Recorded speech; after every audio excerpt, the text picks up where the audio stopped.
Je plante en boucle.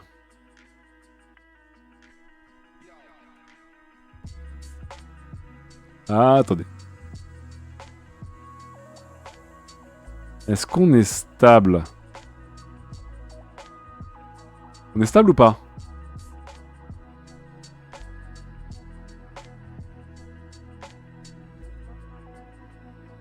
Qu'est-ce qui s'est passé? OBS vient de donner l'alerte où j'ai eu 2 déconnexions d'affilée sur OBS.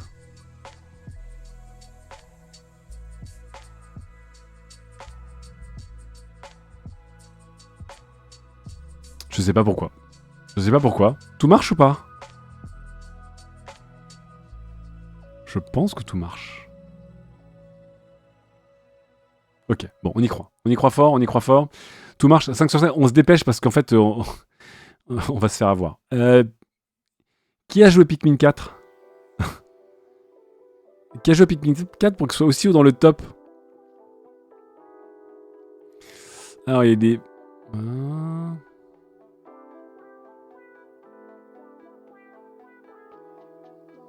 Je sais pas.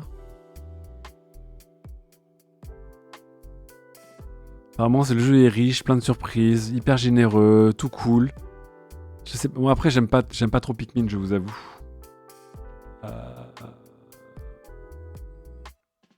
Watchan qui est à 100%, il a bien kiffé. Ok.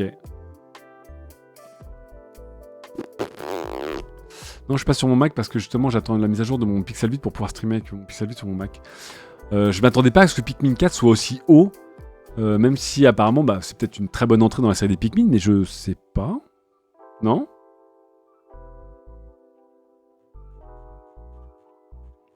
Par rapport à des Street, des Spider-Man, des Juzzon, des Armored Core... Pikmin, il est haut, hein. Pikmin, il est très haut, hein.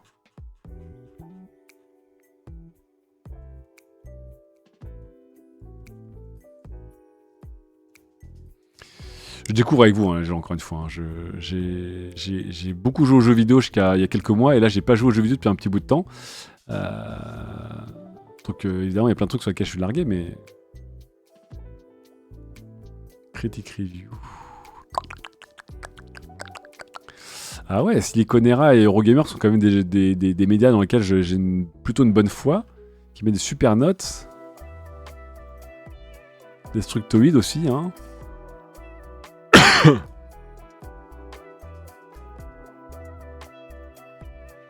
Game Reactor. Ah ouais, c'est quand même... c'est bien coté les amis, hein. Il a gagné l'award du meilleur jeu tactique d'Yvan Doudou. Ouais. Je connais pas Pikmin, je suis éclaté sur Tinykin, dit Yontalamazika. Zlika, c'est vrai que Tinykin, qui est fait par des Français, est complètement inspiré de Pikmin. Hein.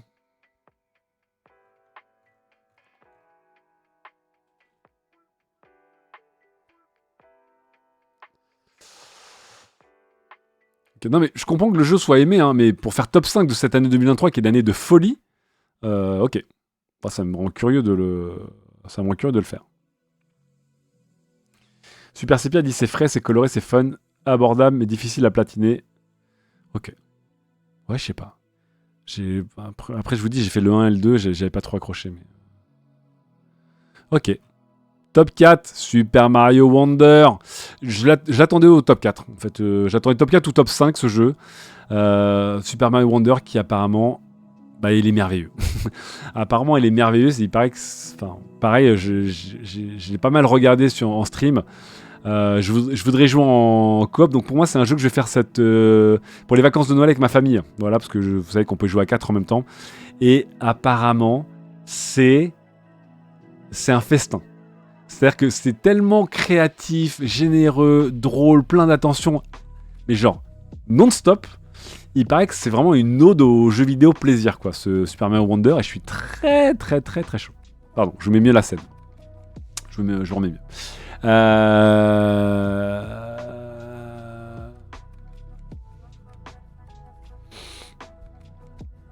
Super Sepia, merci pour le gag.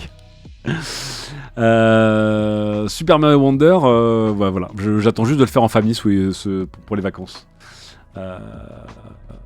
Apparemment, il est il est trop, c'est un super moment que tu passes, voilà. Est-ce qu'on a envie de demander autre chose à un petit Mario en 2D qu'une célébration de la joie de vivre, le Nintendo Feel Good et le Nintendo soigné, j'ai envie de dire. Voilà. Ça marche toujours pas la scène? Ça marche.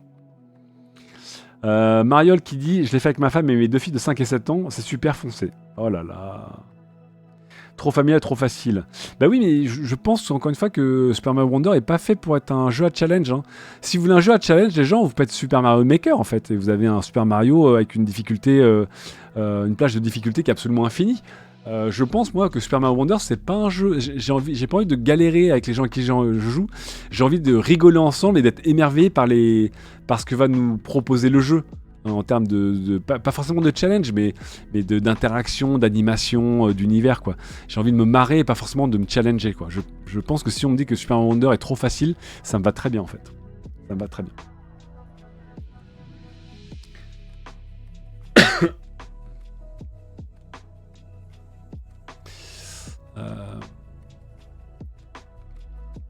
Très hâte, très très hâte de faire ce jeu.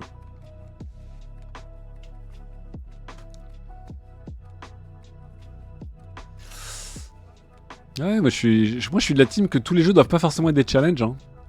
Je pense que tous les jeux doivent être des plaisirs et le plaisir c'est pas forcément du challenge et parfois c'est du challenge. Et pour ça, bah, je vais jouer à Astral Ascent par exemple, super, en mode vénère où je vais jouer à, je sais pas moi, à des jeux très durs ou à Armored Core. Et puis après il y a des jeux j'ai envie de me marrer avec des potes et voilà. Et je pense que ce jeu-là, pour moi c'est ce que je lui demande en tout cas.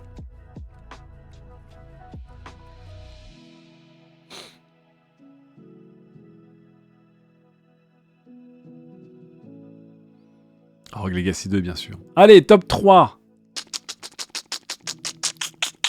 Qui est top 3? Sachant que je suis assez persuadé que le top 2, top 1, c'est TOTK et Baldur's Gate 3. Le top 3, c'est Alan Wake 2, incroyable, oh là là là là. Alors pareil, Alan Wake 2, j'hésitais entre Alan Wake 2 et Super Mario Wonder qui serait dans le top. Finalement, c'est Alan Wake 2. Incroyable aussi, pareil. C'est un jeu, je n'en attendais pas grand chose et maintenant je suis super hypé par ce jeu. Vraiment, quand j'ai vu les bandes annonces d'Alan Wake cet été, j'étais en mode, ça a l'air OSEF sur 20, vraiment. Vous vous rappelez, on avait vu le trailer où on regardait un mur et puis il y avait un zombie qui sortait et puis blabla, ça avait l'air d'être nul à chier. Et apparemment, c'est top. Apparemment, c'est incroyable. L'ambiance est incroyable, le jeu est beaucoup mieux foutu que le 1. Donc je suis là genre, ok, bah, je vais peut-être le faire du coup sur Alan Wake 2. Mais je suis content pour Remedy. Et pour le Remedyverse, bien sûr, que ce jeu soit au-delà des espérances des gens.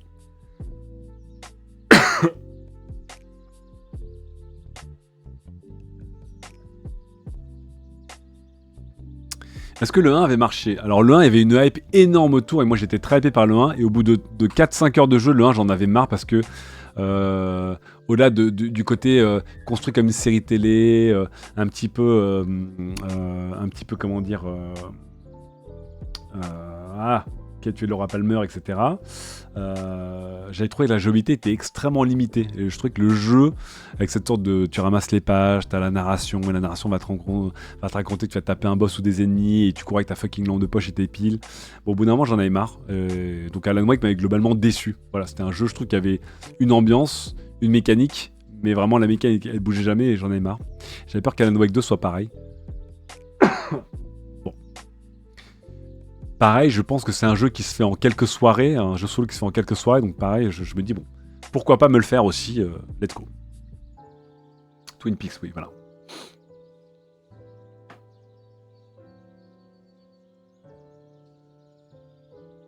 Et pareil, All Communication, ouais, tout à fait, je me fais un peu hyper parce que tout le monde dit qu'il est vraiment mieux que ce qu'on imaginait. Mais je pense qu'encore une fois, Alan Wake, et globalement, même les jeux Remedy, c'est pas les jeux de ma life, quoi. Les jeux Remedy, je me dis toujours qu'ils ont une patte, que ce soit Control, Quantum Break, Alan Wake et Max Payne. Mais après, c'est pas les jeux que je préfère des fois. Voilà. J'ai toujours pas fini Control.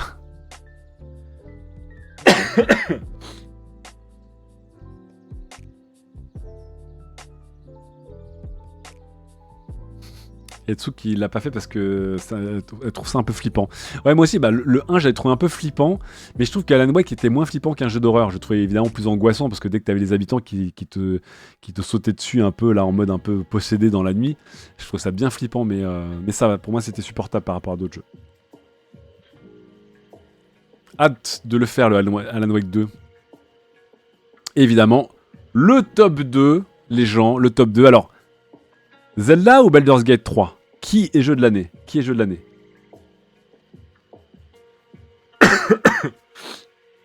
Je pense que c'est Baldur's Gate 3 le jeu de l'année, moi. Mais bon.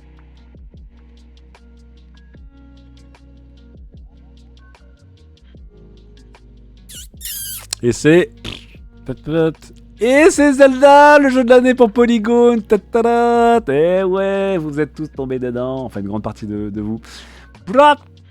Baldur's Gate 3 qui est top 2. Bon, on va pas s'attarder sur Baldur's Gate 3 parce que je pense qu'on en a parlé en long en large. J'ai envie de savoir pourquoi Zelda est le jeu de l'année et pas Baldur's Gate 3. Mais quelle bataille de boss cette année quand même. Hein. Quelle bataille de boss. Pour les gens qui aiment les jeux d'action-aventure, les jeux de rôle, quand même, on a une année magnifique. Hein. On a une année vraiment incroyable. Même si on se fout de la gueule de Starfield et de Diablo, mine de rien, cette année, on aurait eu Starfield, Diablo, Baldur's Gate 3, Zelda, dans le genre action-aventure à différentes sources. Hein, je veux dire, entre le pur RPG et le hack and slash, et les Octopath Traveler et compagnie, et Final Fantasy XVI, bien sûr, on se sera bien marré. Hein.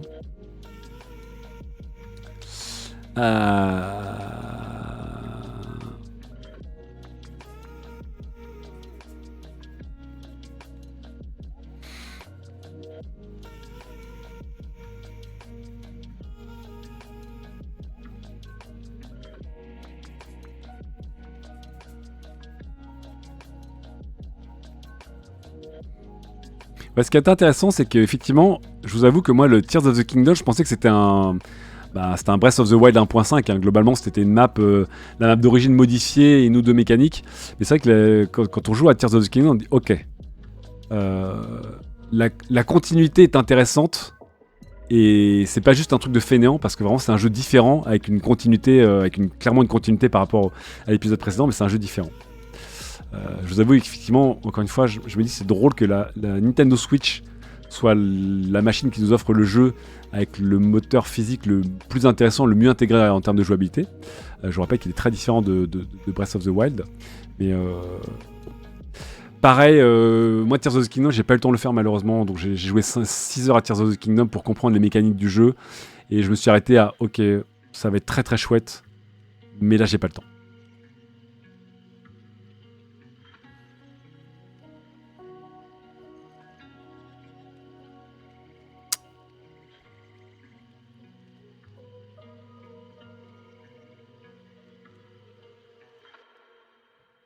Ah, vous avez des avis assez contrastés sur Tears of the Kingdom, hein. C'est marrant.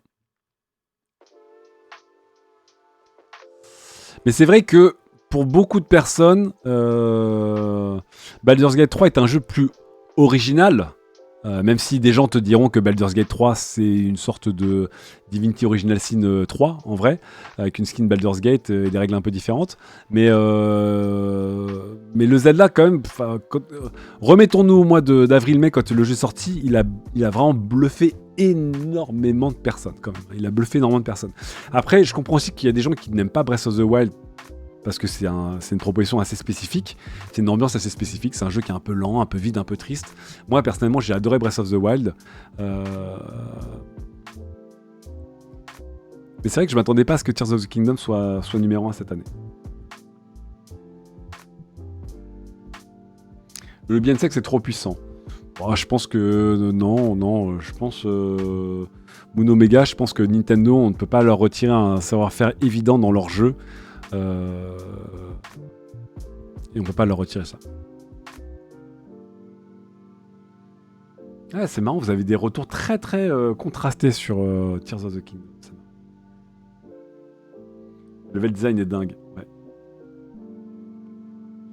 Il y a des gens qui préfèrent Breath of the Wild.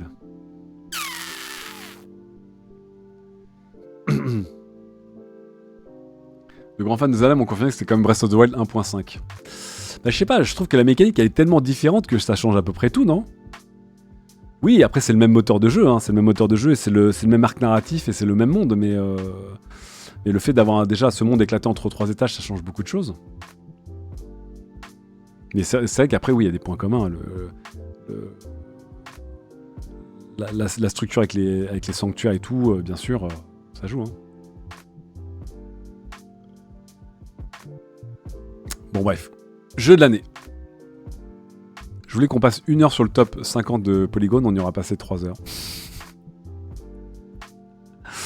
Du coup, on va passer sur le top des recherches Google que je vous avais promis, mais qu'on n'a pas le temps de faire. Je voulais montrer des motos, j'aurais même pas le temps de vous les montrer. C'est marrant, dans le chat, il y a des gens qui sont vraiment, vraiment très, très partagés sur Zelda. Mais... Est-ce qu'on a le top Polygon de l'année dernière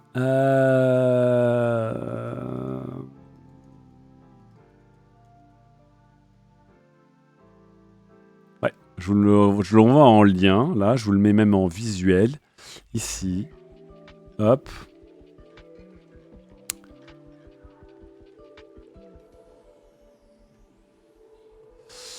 Ah bah c'est Elden Ring l'année dernière évidemment qui a dû l'emporter. Oui, d'ici on voit Elden Ring, on voit Plague's Tale, on voit God of War Ragnarok, on voit Vampire Survivor, on voit Tiny Kin, on voit évidemment Horizon Zero Dawn. Alors, on y va sans s'arrêter. Immortality évidemment, jeu absolument incroyable, hein.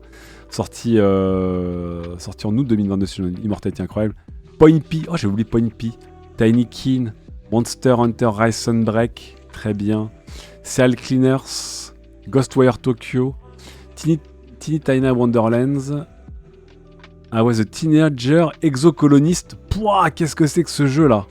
Ah, il y a des jeux, je te jure. Rollerdrome, Dorf Romantic, Horizon Forbidden West, 40e de 2022.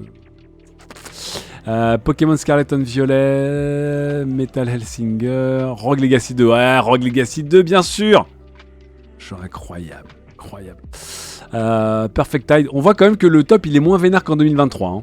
League of Legends saison 12, ok, Gran Turismo 7, Splatoon, ah Forza il est même pas dans le top 50 2023, hein, Forza. Oh là là là là, Forza et Assassin's Creed sont même pas dans le top 50 2023, incroyable. Splatoon 3, Plague Tale, Requiem, Stray, Teenage Mutant, Final Fantasy XIV and Walker, Raft, The Quarry, Warhammer 40 000 Dark Tide, NBA 2K, wow, franchement, Playtop. Le top, il est moins chargé quand même. Hein. Tunic, Tunic, c'est marrant, j'ai commencé à le faire ce week-end, Tunic. Je viens de commencer à le faire ce week-end. Total Warhammer 3.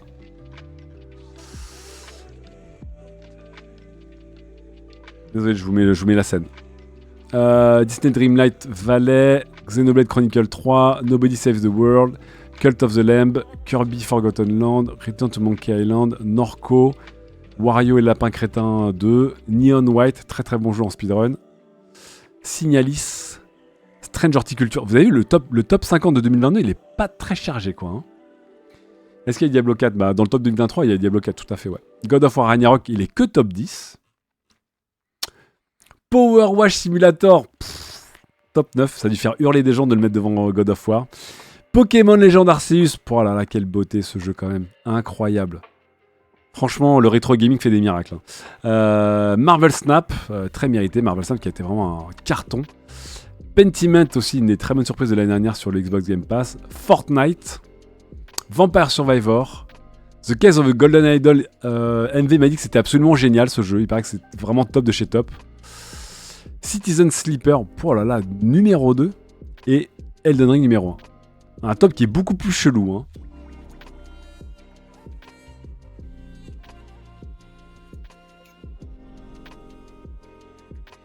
Le 2022, il a beaucoup plus discuté. Le 2023, il me paraît beaucoup plus solide sur les appuis hein, que le 2022. Bon, allez. On quitte le top des jeux vidéo, on passe au top Google. Google vient de publier le meilleur des recherches en 2023. Et vous allez voir, c'est incroyable. On va pouvoir parler de Caroline Receveur, mais aussi de Matthew Perry, de Lou Douaillon, de Kylian Mbappé. Bon bref. Les recherches 2023, notamment en France. Les actualités numéro 1, terme le plus recherché sur Google, ChatGPT 1. C'est aussi l'article le plus recherché sur Wikipédia. Guerre Israël-Hamas, évidemment, tristement. Émile Disparition. Je sais plus ce que c'était. La tempête Ciaran. Lina Disparition. Donc c'est disparition d'enfants. Motion de censure, hein, des bisous bien sûr Emmanuel, des bisous Elisabeth. Sous-marin Titanic, hein, je vous rappelle aussi le fameux sous-marin de milliardaire qui a implosé en quelques millièmes de seconde et qu'on a cherché pendant des jours. Le séisme au Maroc, assez dramatique. L'accident de Pierre Palmade, oh là là, vivement l'adaptation sur Netflix. Et Arras. Mais que s'est-il passé sur Arras? Salut Joe Labulls. Ah, si tu t'es fait plaisir avec le clavier Adams, c'est très cool. Il s'est passé quoi dans la ville de Hara? Que s'est-il passé dans la ville de Hara dans le nord? Ah, c'est l'attentat. Ah putain, c'est vrai, c'est vrai. C'est vrai. Disparition, qui nous a quitté en 2023, qui a été très recherché sur Google. Jane Birkin, Matthew Perry, Marwan Bereni, Tina Turner, Guillaume Batz. Qui est Guillaume Batz? Marion Game. Qui est Marion Game? Attendez, ça va trop vite. Gérard Leclerc. White Bouzidi, Ken Block, alors Ken Block je vois qui c'est, Michel Corde.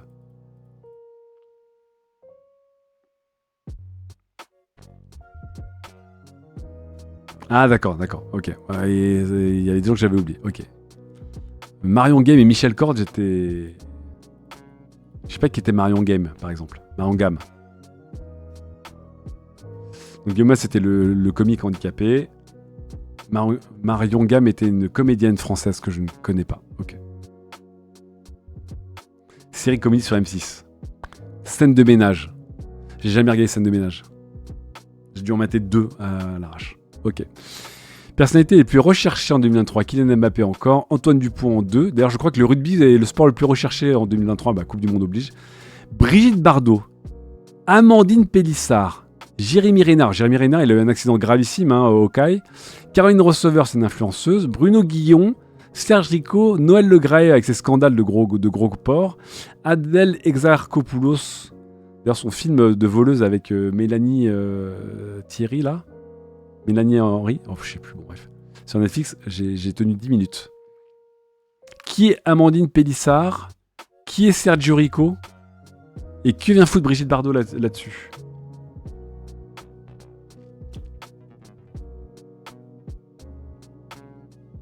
Mélanie Laurent, oui, Mélanie Laurent. Je suis fatigué. Ouais, je sais pas si vous avez vu le film Voleuse avec Mélanie Laurent et Adèle Exarchopoulos. La scène de début, elle est malaise sur 20. Aïe, aïe, aïe, aïe, aïe, aïe, c'est très très malaise. Bref. On sent qu'elles sont pas du tout entraînées à faire le rôle pour lequel elles ont été entraînées, quoi. Vraiment, la scène ne fait aucun sens, mais bon, bref. Ça tente de faire de l'humour edgy et de... Bon, bref, voilà, je l'ai lancé, j'ai pas tenu. Acteur, actrice, encore, mais il s'est passé quoi avec Brigitte Bardot cette année, les gens? Jérémy Renard, je comprends. Kassovitz, Exarchopoulos, Raquel Welch, Harrison Ford, Lou Doyon, Bruce Willis, Maïwenn, Jenna Ortega. Jenna Ortega, c'est celle qui fait Mercredi, non? Si je n'abuse. Sergio Rico, qui est un gardien du PSG qui a un accident grave à cheval. Très bien. Et qu'est-ce qu'elle fout là, Brigitte Bardot, là, ici, là? Qu'est-ce qu'elle a foutu encore? Elle a découvert qu'elle était raciste ou il y a une vraie news?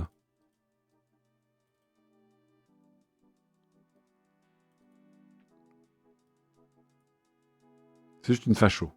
Ok. Bon, très bien. J'ai rien contre les humains basanés, mais je préfère les bébés phoques tout blancs. Vous voyez ce que je veux dire? Oh, Brigitte, tais-toi. Laissez-moi parler. Elle n'a jamais dit ça, bien sûr. Elle a juste pensé très fort. Alors... Athlète, ouais, Kylian Mbappé, Antoine Dupont, Alcaraz, Sergio Rico, Cyril Gane, Léon Marchand, Tyson Fury, Teddy Riner. Il n'y a pas Tony Yoka là-dedans. Des bisous, évidemment, aux gens qui suivent la boxe. Homme politique, Édouard Philippe number 1 en 2023. Incroyable. Édouard Philippe numéro 1 pour sa maladie ou pour ses actions politiques? Sophia Chikirou, évidemment, avec le complément d'enquête sur la lieutenante privée de Jean-Luc. Dominique de Villepin, qu'est-ce qu'il est venu foutre là encore, lui? Clémentine Autain, Olivier Faure, Ségolène Royal, Bernard Cazeneuve, David Racheline, Benjamin Griveaux, Jérôme Cahuzac. Mais il devient quoi Jérôme Cahuzac depuis son compte offshore là? Le pauvre.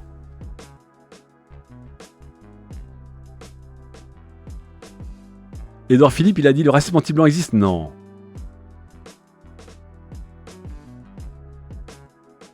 Non. Cahuzac qui veut revenir en politique, mais Jérôme. En fait, je me dis, bon, je suis Jérôme Cahuzac. J'avais un gros poste dans le gouvernement de Hollande. Je me fais sortir parce que j'avais un compte offshore. La vie politique fait que. J'avoue que le mec, il est sorti pour ça.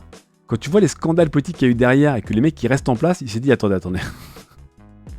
Pourquoi j'ai quitté la vie politique là où il y a des gens qui ont des trucs 10 fois pires que moi actuellement et qui restent complètement en place. Je peux pas lui en vouloir de tenter un comeback. Hein. Je peux pas lui en vouloir. Il dit franchement, le game s'est tellement dégradé que maintenant, les gens y restent. Bon. Chanteur et chanteuse. MHD, ok. Julien Clerc. Mais que vient faire Julien Clerc en 2? Amanda Lear. What? J'ai peur qu'Amanda Lear soit plutôt un avis de décès, non? À moins qu'elle fait une actu de ouf que j'ai pas vu. Christian the Queen. Serge Lama. Ah, Lewis Capaldi. J'apprends une chanson de Lewis Capaldi en ce moment avec ma chorale. C'est très très chouette. J'apprends Forget Me. Medine, malheureusement, je pense que c'est pas que pour son œuvre que Medine a été recherché sur Google cette année. Hein. Pierre Demer, que je ne connais pas. C'est Google, Facebook, c'est Google. Là, on est sur le top des recherches 2023 de Google.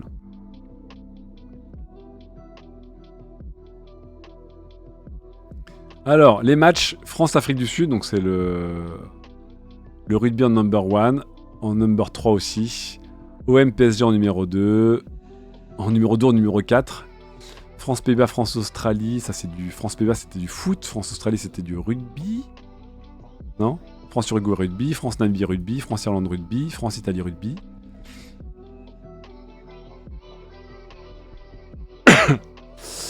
Oppenheimer et Barbie en tête, évidemment, des films de 2023. J'avais même oublié qu'Avatar 2 était sorti en 2023. Astérix Obélix, Creed, Fast and Furious, Babylone. C'est quoi Babylone? Mission Impossible avec Tom Cruise. Ah, Everything Ever All At Once, bien sûr, merci d'être là, d'être vivant. Série télé The Last of Us. C'est marrant parce que The Last of Us... Est-ce que The Last of Us... Ah non, si The Last of Us était légalement visible en France avec OCS. Ginny et Georgia. Ah oui, Babylone, c'était effectivement le film de Chazelle avec Margot Robbie. Ginny et Georgia, je sais même pas ce que c'est. One Piece, Scream, Alice in Borderland, John Wick 4, jusqu'ici tout va bien, Sex Education, LOL, les randonneuses. Toutes les questions. Comment est mort Mickey Mouse? Mais comment ça peut être la question la plus demandée de 2023? Il s'est passé quoi avec Mickey Mouse encore? Il a fait un AVC ou quoi? Qu'est-ce qui s'est passé? Ça c'est number 1? Oh, les gens. On est à 11. 50 followers de plus aujourd'hui. Merci beaucoup à vous. On a 11 followers d'atteindre les 25 000. Les gens, s'il vous plaît, il me reste 11 personnes à atteindre les 25 000. Donc faites un effort et je vous explique c'est quoi la motion de censure. Ok. C'est quoi le 49.3? Pourquoi les tronçonneuses ont été inventées?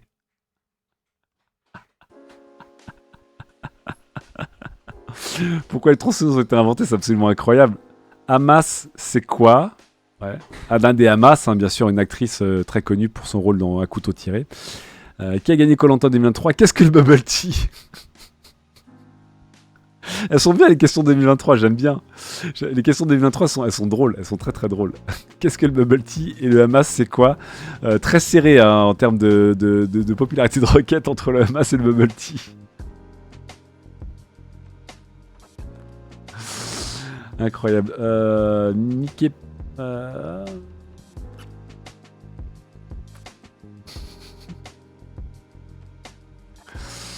Oh là là, les top questions sont top. Hein. Les pourquoi, les comment et les où. Alors, pourquoi le Maroc refuse l'aide de la France? Pourquoi la guerre en Israël? Pourquoi l'électricité augmente? Pourquoi Griezmann a les cheveux roses? Putain, mais il y a des gens... Merci ma chérie. Il y a des gens qui s'éclatent sur Google. Hein. Franchement, Google, c'est leur vie. Hein. Pourquoi les ballons de basket sont orange? Pourquoi Henri Cavill quitte The Witcher? Pourquoi Laurence Bocchini quitte tout le monde veut prendre sa place? Grève 13 octobre, pourquoi? Changement d'heure d'hiver, pourquoi? Alors, les comment supprimer MyAI? Comment se débarrasser des punaises? Ah, les punaises de lit, évidemment. Comment avoir MyAI sur Snap? Putain, c'est ouf parce que MyAI, c'est populaire chez les enfants et les ados quand même, hein. Mais pour l'avoir aussi haut dans les tags, hein, ça montre encore une fois la puissance de réseau que nous, on ne soupçonne pas. Parce que moi, je peux vous dire que Snap, j'y suis pas trop. Comment sauter un bon ramadan? Comment purger un radiateur? Comment était le chèque énergie? Comment demander prime carburant? Comment était ChatGPT? Comment savoir si on a des punaises de lit? Comment Shakira a découvert que Gérald Piqué l'a trompé?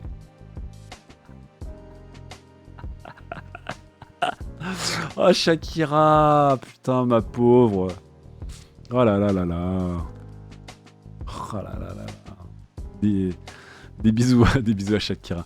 Alors, restaurant où manger sain? Où se trouve la Namibie? Où se trouve le Gibraltar? Où trouver de l'essence? Où se trouve la Palestine? Où se trouve le Tonga? Où est enterré Jan Berkin? Où regarder PSG Bayern Munich? Où se trouve Arras? Où se trouve la Libye? Ok. Les quoi? Le chemsex c'est quoi? Le 49.3 c'est quoi? Le Hamas c'est quoi? Les kibbutz c'est quoi? La Baya c'est quoi? Message RCS c'est quoi? La bande de gaz c'est quoi? Pentecôte c'est quoi? État d'urgence c'est quoi? La Bravem c'est quoi? J'adore. J'adore. C'est marrant parce que on a les mêmes thématiques mais des manières différentes de poser des questions à Google.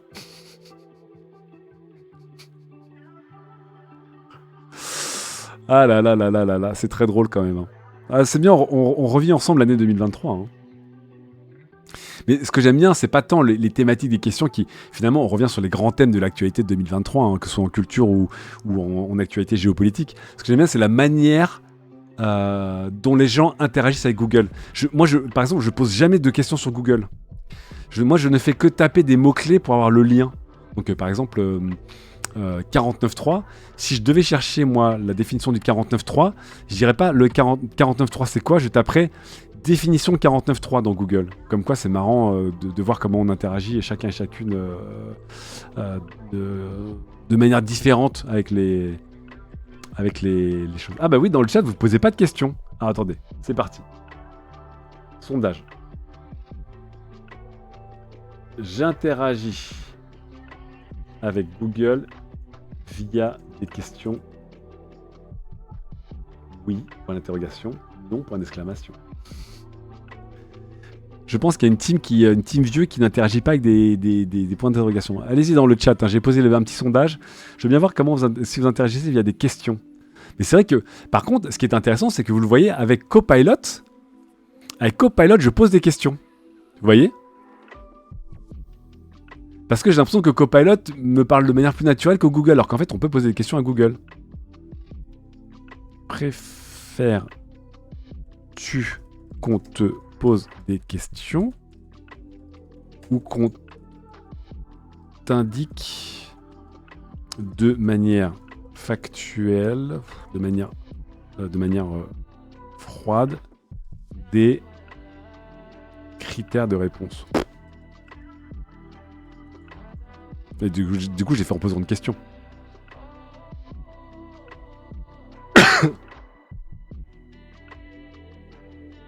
Plume le chat qui dit quand j'ai des questions de politique, je tape planning stream Jean Massier sur Google.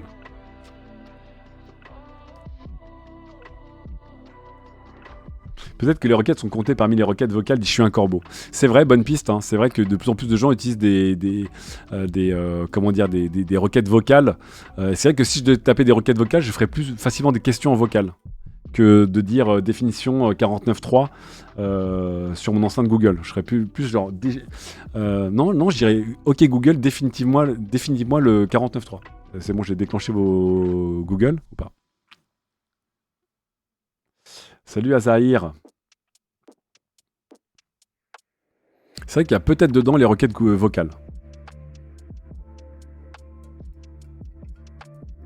Je ne pense pas que ce soit une question d'âge pour le coup, dit Nashui. Ouais, c'est vrai, peut-être qu'on se trompe, hein. J'ai pas de retour, mais c'est intéressant d'y réfléchir ensemble parce que ça ouvre des manières d'y réfléchir auxquelles j'aurais pas pensé.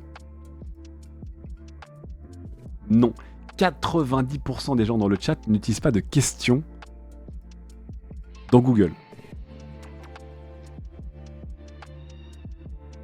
C'est ouf. On est largué, hein.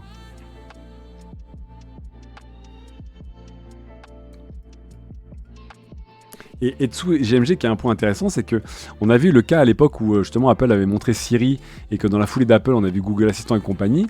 Les gens s'étaient dit tiens, quel est votre rapport à la politesse avec un assistant vocal? Alors déjà on avait vu que par défaut les assistants vocaux étaient des voix de femmes puisque les voix sont plus liées à des fonctions support que des hommes. Il a fallu avoir des patchs pour aussi avoir des voix gender neutrales ou des voix d'hommes. Mais bon, au-delà de ça, on s'était rendu compte que on se demandait quel allait être notre rapport à la politesse avec une interface qui est plus humaine qu'une interface écrite. Et on s'était rendu compte que au début, les gens étaient polis avec leur interface vocale, en disant s'il te plaît ou merci, et qu'avec l'habitude, en fait, à la fin, ils se comportaient comme des milliardaires. C'est-à-dire, au début, quand vous êtes pauvre, vous rentrez dans un restaurant, vous pouvez dire bonjour, est-ce que je pourrais avoir le menu s'il vous plaît? Et puis à la fin, vous dites steak wagyu, cuit comme je le veux. Et peut-être, au bout d'un moment, nous, on s'est rendu compte que les gens avec leur assistant vocal se comportaient de plus en plus comme des milliardaires avec un serveur de restaurant. Et c'est vrai que là, avec Copilot, comme j'ai une réponse qui me paraît plus humaine, j'ai l'impression d'être plus poli avec Copilot qu'avec Google.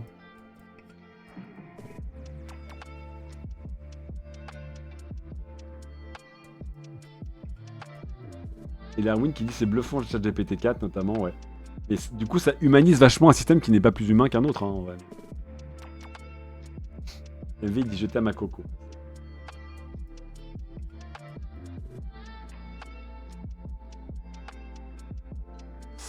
C'est intéressant de voir à quel point si une interface est plus humaine qu'une autre, on aura peut-être tendance à se dire qu'elle a plus de sentiments et à être peut-être plus poli avec elle. C'est étonnant.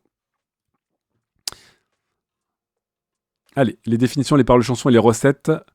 Alors, les définition de vortex, définition de pogrom, bonne ambiance, définition de motion de censure évidemment, un classique, définition de kibbutz, définition de skeke, c'est quoi skeke? Définition d'antisémisme, définition de azospermie, c'est quoi là? Alors je découvre skeke, et définition d'un objet contendant. C'est marrant parce qu'un objet contendant c'est presque la définition d'un coup. Bon bref. Écriture inclusive. C'est quoi un skeke?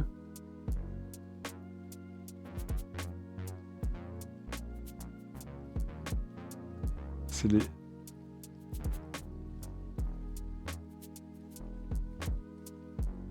C'est un gimmick. Et de Brevent me dit ah je connais bien l'azospermie avec un truc triste. C'est quoi l'azospermie? C'est un syndrome, une condition qui fait que je sais pas, tu es stérile par exemple? Je sais pas ce que c'est que l'azospermie.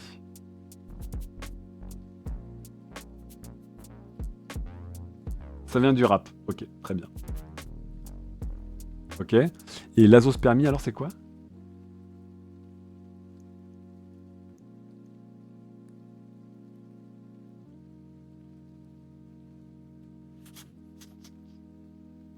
Ok, le chat Twitch. Définition azospermie.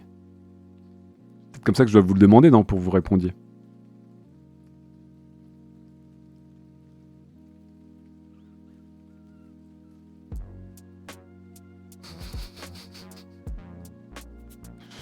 Ne pas avoir de spermatozoïdes. Ok. Ah ben... Tristoun. Merci le chat. Oui. Comme je pense que vous êtes un peu plus humain que des robots, je vous dis merci parce que j'ai peur que vous soyez vexés. Ok, azospermie, je ne connaissais pas. Parole de chanson. Putain, le lac du Connemara, mais c'est quoi? C'est les campus des grandes écoles de commerce qui squattent Google ou quoi? Les lacs du Connemara? En numéro 1 de l'année? Shakira BZRP. Alors je connais pas le site de Shakira. Elle avait pas fait un diss track Shakira où elle se moque de Gérald Piqué justement en mode mec regarde ce que t'avais à la maison et quoi tu m'as trompé. Bon bref. Flowers, c'est pas la chanson de... Comment s'appelle la chanteuse de Wrecking Ball? Je vais y arriver hein. Voilà. La chanteuse de Wrecking Ball qui a une très belle voix. Miley Cyrus, merci beaucoup. Elle est très très bien Flowers d'ailleurs de Miley Cyrus. Quand tu dors, je sais pas ce que c'est. La petite culotte, je sais pas ce que c'est. Comment ne pas te louer? Ah bah du coup voilà, ok. Super fragilisti, texti, tepele des doshus, et bam, sinoesta. C'est ouf, je connais 2 chansons dans tout le truc. C'est Miley Cyrus et Michel Sardou.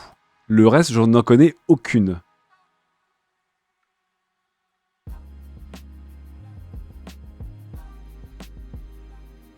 si, alors ça c'est le truc de Mary Poppins, mais je sais même pas pourquoi il est dans le top, quoi. Mais bon, oui, bon. Super fragilité télé. Mais et bam, Sinoesta, comment ne pas te louer la petite culotte quand tu dors. Et BZRP, je connais pas. Hein. Donc Shakira, c'est bien le diss track, on est d'accord. Ok. Les recettes. Recette gâteau au chocolat moelleux, c'est bien. Salade César, c'est bien. Pâte à crêpes salée, c'est bien. Taboulé, un bon taboulé, c'est bien. Je suis content pour l'instant. Semi-Fredo, c'est quoi? Je confonds avec la marque de café Segafredo. Recette gâteau simple. Oh, ça, c'est la fainéantise. Hein. Recette potimarron au four. Je valide. Quiche du couronnement recette. C'est quoi la quiche du couronnement? Oh, c'est un truc de l'Est. Ça, c'est un truc... c'est lorrain, ça. C'est lorrain. Spätzle, recette confiture Mirabelle. Bon, les recettes classiques.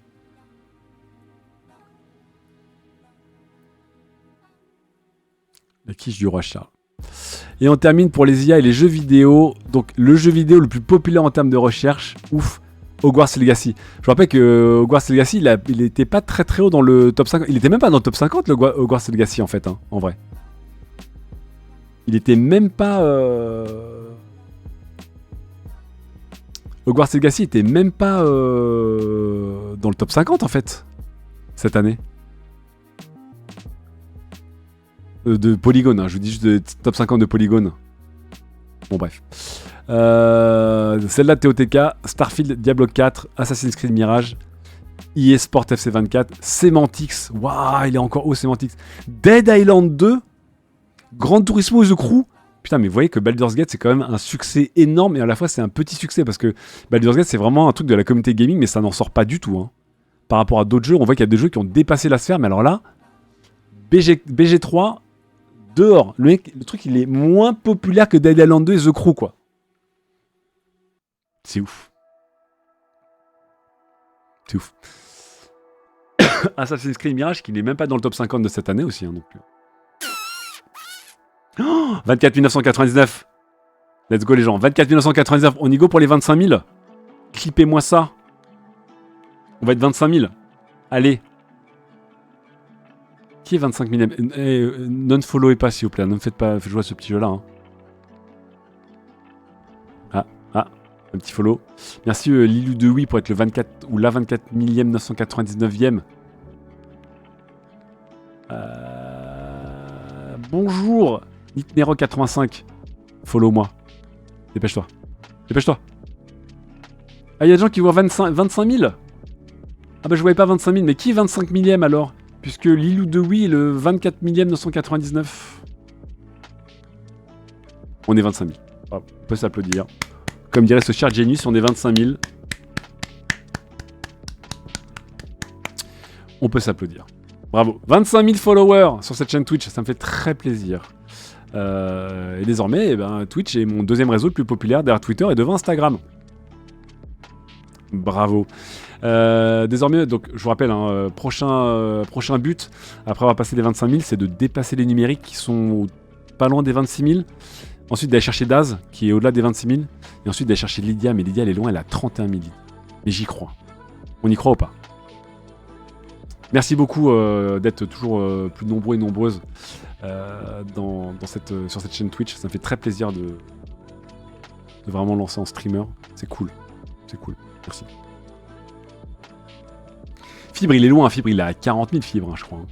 Fibre, j'irai le chercher dans 2 ans, Fibre, peut-être. Dans 2 ans. Là, déjà, si on peut venir chercher les numériques d'Az et Lydia, ça me ferait très plaisir. C'est un concours de quéquettes, je vous le rappelle. D'ailleurs, il n'y a pas... c'est nulle part dans les requêtes Google. MV dans 2 ans et demi, je pense. Voilà. Fibre dans 2 ans, il a 40 000. MV, il a 850 000. Donc dans 2 ans et demi pour MV. Pas tout de suite. Pas tout de suite. Mais ça me fait plaisir encore une fois pour une chaîne Twitch qui a toujours été un peu intermittente et que j'ai vraiment jamais vraiment lancé 100% et que là je le lance pour de vrai. Qu'on soit à 25 000, ça me fait vraiment très plaisir. C'est très cool. Très très cool. Merci beaucoup. On termine avec les IA. Des IA pour créer des images, pour former une texte, pour faire des PowerPoint, pour des photos, pour des logos, pour dessiner, pour améliorer une qualité d'image, pour agrandir une image, pour TikTok, pour une lettre de motivation. Les IA, c'était chiant. On va pas se mentir. Globalement, ce qui était le plus drôle, c'était les questions. Les questions, là, c'était vraiment plus cool.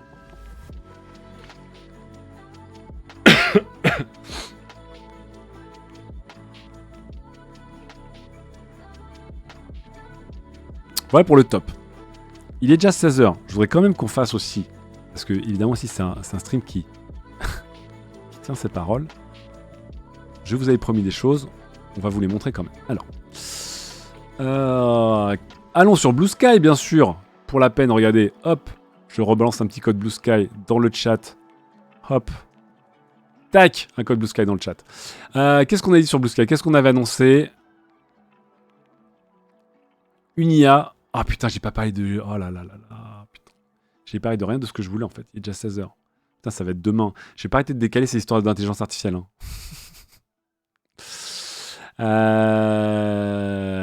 Des voitures. Des voitures. Mais est-ce qu'il dit que j'étais connu via le JDR politique où j'étais le candidat de droite technologique? Ah là là. Charles de Spie, hein. Un candidat dont le programme et l'approche sont chaque jour plus pertinents, hein, je tiens à vous dire. Hein. En rendez-vous en 2027, mais je pense qu'en 2027, je gagne le prochain JDR. Hein. Alors c'est l'heure de goûter. Moi, ma meuf m'a ramené un bon sandwich salé, donc je vais manger mon sandwich après. Mais d'abord. On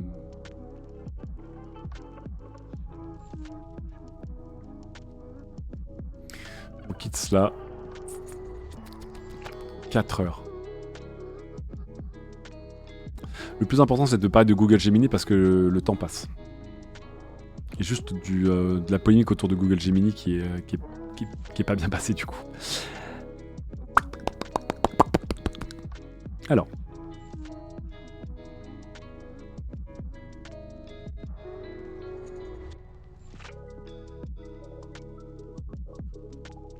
Okay. Et aussi Grok. Ouais, Grok. Parce que The Verge et Numérama ont testé Grok. Alors. On va aller sur Gemini et on va aller sur la fameuse vidéo qui a fait couler beaucoup d'encre. Avec la fameuse démonstration autour de Gemini. Donc, je vous rappelle que Gemini, ici,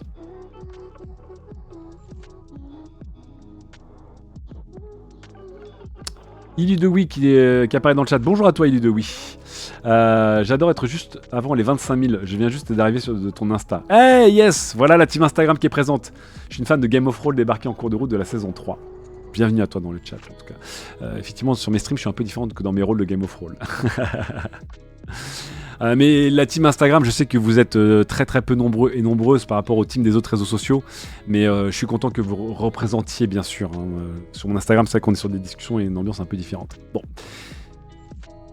On continue. Merci beaucoup Tetsu aussi dans le chat pour les 25 000. On est 25 000, ça fait plaisir, on avance. Alors, Gemini, je vous le rappelle, qui est arrivé un peu en retard et qui doit être la réponse de Google à OpenAI, puisque Gemini est censé, on va dire, concurrencer, dans une de ses 3 formes actuelles, est censé concurrencer ChatGPT, notamment dans sa version 3.5, sa version 4, sa version 4.turbo. Et donc là-dessus, Google vous promet que Gemini a 3 formes. Donc il y a Gemini Pro, Gemini normal et Gemini Nano, si je ne m'abuse. Gemini Nano sera embarqué dans les téléphones de type Pixel et vous permettra, par exemple, de faire un mémo vocal ou d'enregistrer une réunion pendant 4 heures et pourra évidemment faire une transcription de tout ce qui a été dit en texte, mais surtout vous faire un résumé de ce qui a été dit. Le fameux « mais cette réunion n'aurait pu être qu'un mail ». Oui, bah là, on pourrait dire « mais cette réunion n'aurait pu être qu'une transcription Gemini ». Ça, ce sera fait en local dans le téléphone. Et après, Gemini Pro sera fait pour les entreprises et Gemini normal, ce sera l'équivalent du ChatGPT qu'on utilise sur OpenAI actuellement. Donc voilà. Gemini Ultra, pardon, c'est le plus dur. Gemini Pro et Gemini Nano. Et surtout, bien, il y avait une vidéo qui a fait énormément discuter puisqu'elle était impressionnante, mais qu'elle a beaucoup fait couler l'encre. Donc, je vais aller sur le compte. Attendez, où est-ce qu'on en est? Elle est où la vidéo de démo de Gemini? Scale inefficient, blablabla. Je vous rappelle quand même que Google à la base est très très en avance sur tout ce qui est LLM et Transformers. C'est même eux qui sont à la base de beaucoup de choses, mais qu'ils se sont fait un peu griller par OpenAI en termes de sortie pour le grand public de leurs nouveautés. Et c'est aussi une des principales polémiques autour de OpenAI, c'est que les gens chez OpenAI trouvent que Sam Altman, rush trop les choses avant d'avoir des fonctionnalités qui sont vraiment bien dosées, bien testées et qui ne sont pas sujettes à des abus ou des problèmes. Et il n'empêche que l'effet de nouveauté l'a emporté, et puis OpenAI a un peu volé la star à Google, qui pourtant parlait de ces solutions d'intelligence artificielle depuis Google Traduction. Bref, Gemini, qui devait arriver en novembre, n'est arrivé que, j'ai envie de dire, en décembre. Il est arrivé ici, et voici la fameuse démonstration qui a impressionné, mais qui a aussi créé une polémique. Je vais arrêter la musique.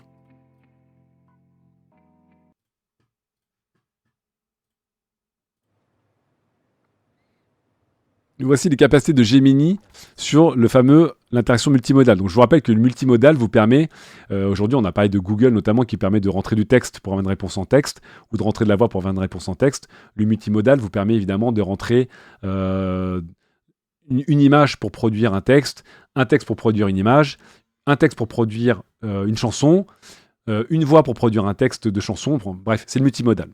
Ici, vous allez voir, on est sur une démonstration, et vous allez voir, c'est très important de dire que ça a été un peu accéléré pour cette démonstration, où ils viennent concurrencer ChatGPT Vision notamment, qui, eh bien, évidemment, peut comprendre ce qu'il voit et interagir là-dessus.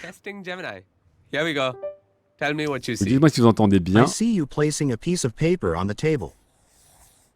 Voilà, I vous see a allez voir squiggly que, line. selon la démonstration, au fur et à mesure que la personne The dessine des contour choses, lines are smooth and Gemini flowing, va with no interagir, sharp angles or reconnaître jagged et edges. préciser sa pensée. Donc là, pour l'instant, c'est classique. It looks Voilà, like vous a allez voir, ça bird devient to me. intéressant quand What if I add this? quand le canard devient bleu. The bird is swimming in the water. It has a long neck and beak. Voilà, il va dire, It hey, is a il y a duck. de l'eau, il y a un long Yes. cou, c'est A un duck canard. is a type of waterfowl in the Et family pendant qu'il définit le Annelidae. canard, la personne va Ducks évidemment are colorer closely le related to geese and swans. canard en bleu, The duck appears to be blue. et il va se dire, mais attends, il This n'y a is pas beaucoup not de a canards common bleus. color for ducks. However, Mais si, parce there qu'il are va some évidemment lui breeds of montrer blue un ducks. These are typically petit, not as common as other canard duck breeds. en It is silicone. more common for ducks to be brown, black, or white. Il va dire, Are you ah sure? oui, il y a ce type de canard. Et What puis là, il va the dire, quack? voilà, selon le I was matériau, je just pense que c'est un talking canard qui about peut a blue flotter, duck, etc. and now you're holding one. It looks like Le blue problème, c'est ducks are que more cette common démonstration, than I aussi thought. bluffante soit-elle, Would this float? n'est pas I'm not réellement sure what réelle. material it's C'est made pas of, but it 100% de looks like it démonstration might be issue rubber de or Gemini. plastic. Pourquoi? What if I tell you it's Parce making que a vous l'avez vu squeaking déjà, Oh, if it's l'interaction a squeaking, été it's très definitely très going largement to float. accélérée, mais ça Google nous l'a nice. prévenu en début de It is a vidéo. rubber duck. Il It n'empêche is que made of a l'effet que ça donne, material c'est qu'on that a is l'impression less d'avoir une dense sorte than de water. discussion en Can temps you réel teach avec me une how to say intelligence this in a different artificielle language? qui, And du tac give au me a few tac, options. peut développer une forme Ooh, de can you explain how to fonction, de pronounce the fonctionnalité. Mandarin Voilà. one? Is it Là, on voit okay, notamment based on quand what on you montre see, une map monde, come up with a on game va poser le idea. canard et puis ensuite on va Oh, demander and à, use emojis, à Gemini d'inventer How un about jeu this? autour We de can cette map play a monde. game called Guess the Country. Sure, Ça let's semble do aller it. très vite. Voilà. Clue 1. This country is the home of the Là, le kangaroo, son, the on a koala, le son and à the fond Great derrière. Il y a Barrier un autre son? Reef. Oh, that's easy. Ouais, c'est un autre son. Clue 2. This country loves football and Ah, has on won the t'entend most péniblement. men's. Bon. L'idée, c'est qu'au-delà du code accéléré, là où ça a été un petit peu, là où ça fait beaucoup d'idées, c'était notamment avec le jeu du pierre-papier-ciseaux, par exemple. Je vais vous montrer ici, il est où mon pierre-papier-ciseaux? Il est où mon pierre-papier-ciseaux? Il était avant?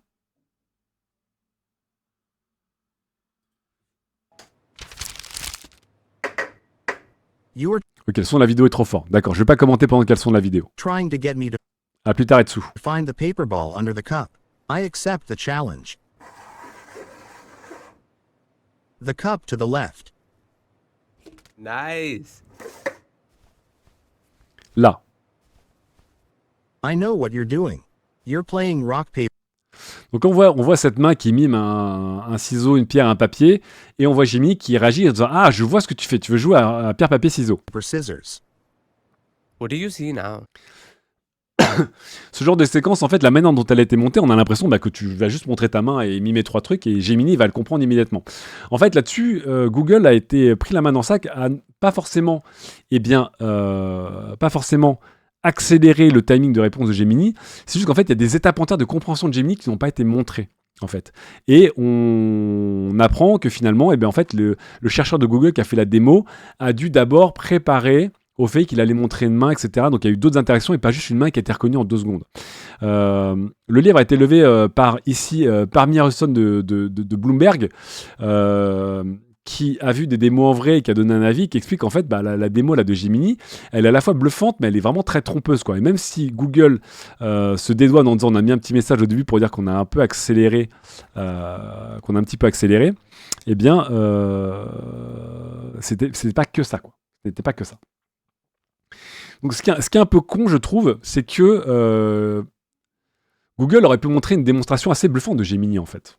Il y a plein de choses intéressantes autour de Gemini de la part de Google, mais ce que je trouve un petit peu effectivement regrettable, c'est qu'une fois encore, comme avec Bard, où ils ont fait une sortie de Bard qui était un peu foireuse, Gemini, j'ai l'impression que ces derniers jours, dans le milieu de la Silicon Valley, on a plus parlé du fait que Gemini, la démo était truquée, que des performances de Gemini potentielles. Donc, je vous rappelle qu'aujourd'hui, Gemini est déjà intégré dans Google Bard, et qu'il y a une mise à jour des Pixel 8 qui permettent d'intégrer Gemini Nano notamment. Alors moi personnellement, j'ai pas réussi à avoir la mise à jour. Je sais pas si dans le chat il y a des gens qui ont eu la mise à jour de décembre pour leur Pixel. Moi je l'ai pas eu. Et ça montre encore une fois le malaise qu'il y a chez les concurrents d'OpenAI, que sont notamment Google et potentiellement Apple, c'est qu'ils ont été pris un peu de court. Voilà. Et même Gemini d'ailleurs est présenté en retard, et très peu de fonctionnalités de Gemini sont disponibles pour la plupart des gens, encore une fois. C'est tristoun, hein, c'est un peu bête, et Google, j'ai l'impression qu'il s'empêtre un petit peu là-dedans, sur ce qui aurait pu être un gros moment, parce que c'était une grosse conférence. Alors je vous mets le lien vers ici, la présentation globale de Gemini. Voilà. Et le fait que Gemini sera disponible dès maintenant dans Google Bard, et que Gemini Nano va être intégré dès la semaine dernière. Il est censé être intégré dans les derniers Google Pixel. Alors, franchement, moi, j'ai pas réussi. J'ai pas réussi, moi. J'ai beau regarder mon Pixel 8 Pro, j'ai beau lui demander de faire des mises à jour, il ne trouve rien. Mon Pixel 8 Pro. Donc, je sais pas s'il y a des gens dans le chat qui ont réussi à mettre à jour leur Pixel 8 Pro avec les fonctionnalités le drop de décembre de Google, mais moi je n'ai rien eu globalement. Donc, et après il y a plein de nouveautés autour de ça, il y a des nouveautés autour de la photo, de la vidéo, il y a des nouveautés qui m'intéressent en tant que streamer, parce qu'on peut enfin nativement streamer via un câble USB et utiliser le Pixel 8 comme une webcam haute qualité, parce qu'aujourd'hui moi je passe par un soft tiers qui est pas ouf et qui est payant et qui est compatible que Windows. Et voilà. C'est US only pour le moment, dit Alexandre. Alors, ça qui est intéressant, c'est qu'en français, ils disent que c'est disponible dès maintenant, selon votre opérateur. Et regardez, j'étais voir sur la page française. Hein. Regardez. Google Pixel. Hop.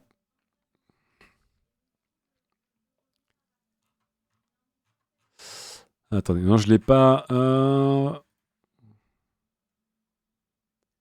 Drop décembre. Où est-ce qu'il est mon truc? Ah! Bon, j'étais sur la page de Google Pixel en France, et il y avait le truc qui disait à partir d'aujourd'hui ça va être déployé.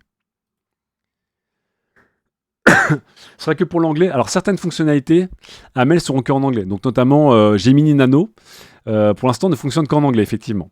Mais par exemple, l'amélioration de tes vidéos sont censées être disponibles pour tout le monde. Le fait de transformer ton smartphone en webcam, c'est censé être accessible à tout le monde normalement. Attendez, c'est dans les news, non?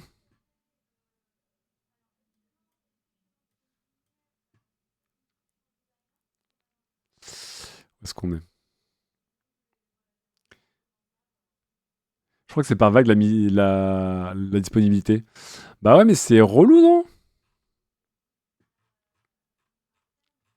C'est fou ça, j'avais la page de Google.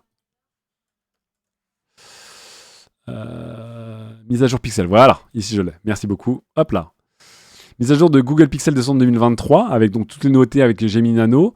Elle est prête, donc vous voyez, c'était une annonce la semaine dernière. Tous les appareils Pixel compatibles fonctionnant sur Android 14 vont la recevoir à partir d'aujourd'hui. Mais c'est vrai que je l'ai mis à jour tous les jours, et tu vois, vous voyez, ça fait 6 jours qu'elle est sortie, et je la vois pas arriver.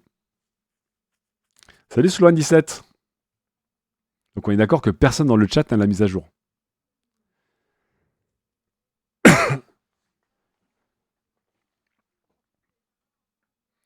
C'est via Pixel Drop de décembre et par vague. Ouais, je sais faire Chris, mais encore une fois, quand la page France de Google me dit que c'est disponible à partir d'aujourd'hui, bah, j'aimerais bien, voilà, mes appareils sont éligibles en fait, mais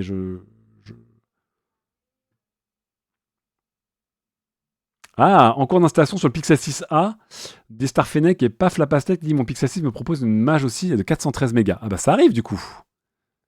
Bon, peut-être que ça va arriver aujourd'hui pour la Team France. Hein. Et effectivement, c'est par vague. Mais je pensais quand même que les Pixel 8 Pro auraient peut-être une... Voilà. Et les Pixel 8 Pro seraient peut-être un peu mis en avant, quoi. Je l'ai sur Pixel 6. Dewar 94. Alors c'est peut-être que c'est les Pixel 6 vont le recevoir en premier, mais il y a des nouveautés qui sont réservées au Pixel 8, je sais pas. J'arrive, 2 petites secondes, je relance la petite vidéo. Dragon fruit. Or how about a green cake with a pink heart? Je prends de l'eau. Okay, how about these colors? And maybe show me some animals. Okay, now I see blue and pink yarn. How about a pig with blue ears? Or an octopus? Or a bunny with a pink nose?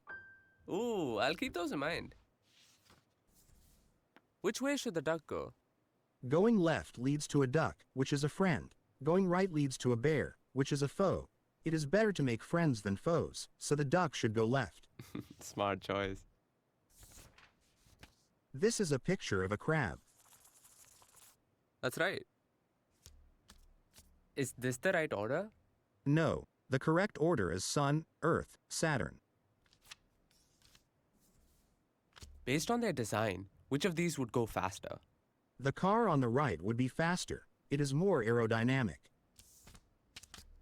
Which looks more fun? The one on the right, because it has a loop. What do you think this person might be saying? How about a woohoo? Ooh, I Le love tour.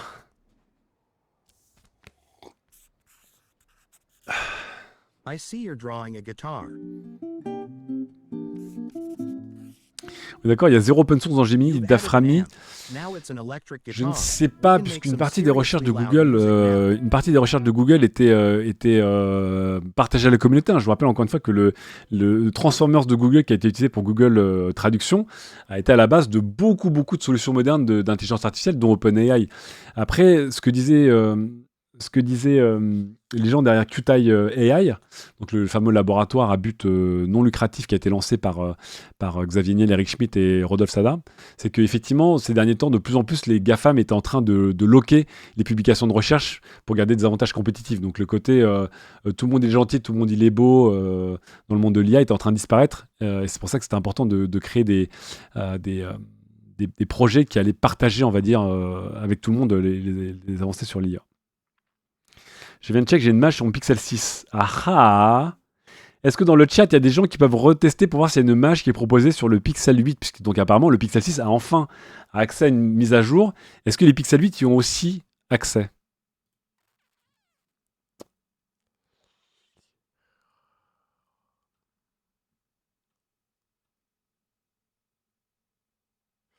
Donc là, vous voyez ici le top commentaire de la vidéo Google, enfin dans un des derniers commentaires, reprend effectivement le retour de Pammy Olsen de Bloomberg que je vous ai montré en lien. Et qui dit, nous avons créé la démo en capturant en faisant une capture d'écran pour essayer de tester les capacités de Gemini sur plein de challenges différents. Mais après, on a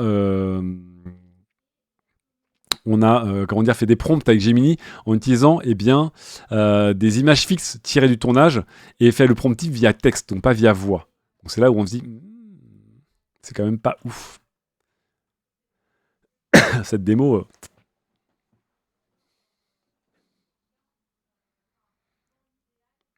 Ah, donc vraiment la mise à jour par vague, il n'y a pas de règle entre Pixel 6, 7, 8, ça dépend peut-être des territoires. Peut-être que, je sais pas. Je sais pas pourquoi il y a des gens qui ont la mise à jour et pas d'autres.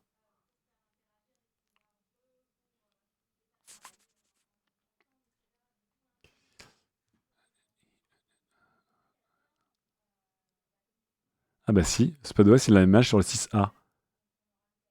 Oh, c'est frustrant, hein. Je vous mets le lien aussi donc vers les nouveautés annoncées pour le Pixel 8 dans le chat. Voilà. Sur le blog de Google. Il y a plein de nouveautés intéressantes. Bon, certaines en langue anglaise, notamment ici, là, le fameux il y a des gens là qui font de la réunionnite aiguë. Des bisous à Nick Trunks, hein, évidemment, qui était monsieur 8 réunions par jour. Je vous avoue que quand j'étais chez les numériques et TF1 Web, à un moment, je me tapais des réunions non-stop, j'en pouvais plus. Je vous avoue que poser ce truc sur une table ou devant un truc Zoom qui récupère toutes les voix des interlocuteurs et des interlocutrices et qui nous fait un résumé global, j'ai envie de dire bravo. Ça, yes. Cookio dans le chat qui dit je suis au Canada et je n'ai rien sur le Pixel 8 Pro. Smart Reply dans le Gboard, ça je m'en fous personnellement. L'amélioration encore des photos et des vidéos, surtout moi ce qui m'intéresse c'est la vidéo parce que pareil, je vous disais souvent que autant en photo le Pixel 8 c'est le king, autant en vidéo c'est plutôt l'iPhone qui est le king. Est-ce que avec les dernières nouveautés, la vidéo du Pixel 8 Pro va être au top du top avec l'aide de l'intelligence artificielle à voir. Donc amélioration du mode timelapse de nuit. Le défloutage de photos est encore plus efficace maintenant, même sur des animaux. Incroyable. Bon,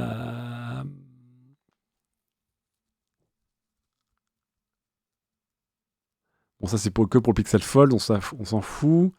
Donc ça, c'est ça que je voulais, là. Ça, c'est ce que je veux. Je vous avoue que j'ai la flemme d'installer la version bêta d'Android pour avoir accès à cette fonctionnalité. Mais ça, avec ça, je vais pouvoir streamer facilement depuis mon Mac parce que je voudrais le Pixel 8 comme caméra pour streamer depuis mon Mac et arrêter de streamer depuis le PC et j'attendais cette nouveauté, je vous en parlais le mois dernier, elle est disponible là je voudrais et je n'ai toujours pas accès.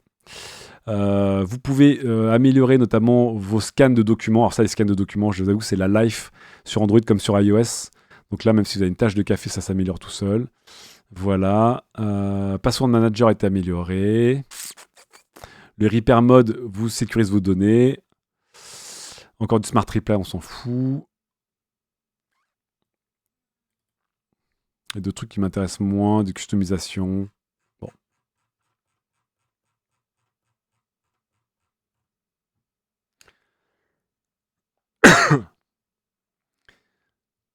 Est-ce que c'est la mage que je montre Spot? Non, c'est ce qu'on appelle le December Drop. Donc, vous savez que régulièrement, ils appellent ça des drops de fonctionnalités que vous recevez régulièrement sur Google Pixel. Et là, c'est celui qui est censé arriver depuis la semaine dernière sur les pixels de tout type. Et le Pixel 8 Pro, c'est lui qui va récupérer le maximum de nouveautés. Voilà.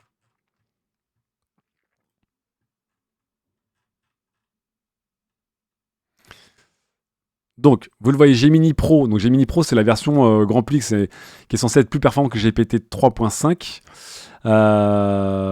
Et donc, Gemini Pro, il est dans Google Bard. Donc, on va aller dans Google Bard. Voilà. Ta-ta-da. Bonjour Bard. Es-tu désormais basé sur Gemini?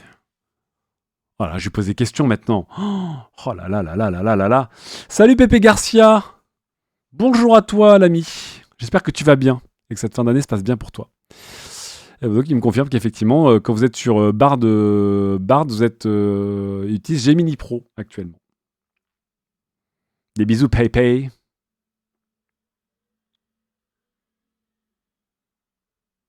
Ah là là. Ouais, merci pour le petit sub offert à Pépé Garcia, c'est adorable. Merci Mister Yogis. J'espère que tu vas bien Pépé et que ton émission se passe bien.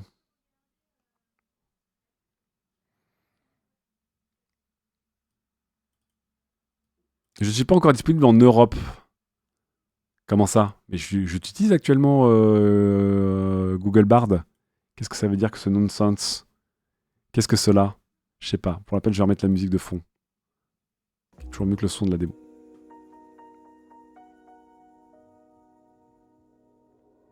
C'est bloqué par la commission? Non, c'est lui qui bloque ça? Oh. J'ai jamais droit. Moi, j'utilise bien... Attends. Si tu n'es pas dispo en Europe, pourquoi puis-je... Est-ce que c'est parce que j'ai un compte de presse? Je sais pas. Depuis ici, Paris. C'est fou, hein. Je ne leur parle qu'avec des questions. Hein. Tiens, Pépé, dans le chat, est-ce que tu interagis avec des IA via des questions et est-ce que tu interagissais avant dans tes recherches Google via des questions ou via juste des mots-clés? J'ai une question pour toi.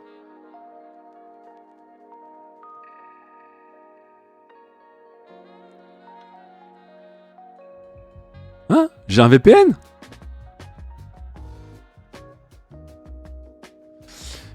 Google a initialement restreint l'accès à Bard en Europe pour des raisons de conformité réglementaire.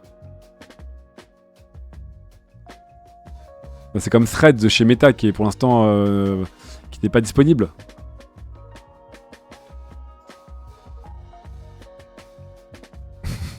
Suis-je... J'ai jamais activé de VPN. Hein. D'où j'ai un VPN? Putain, mais je suis sponsor de NordVPN, je suis même pas au courant. Ah, Pépé, il pose aussi des questions.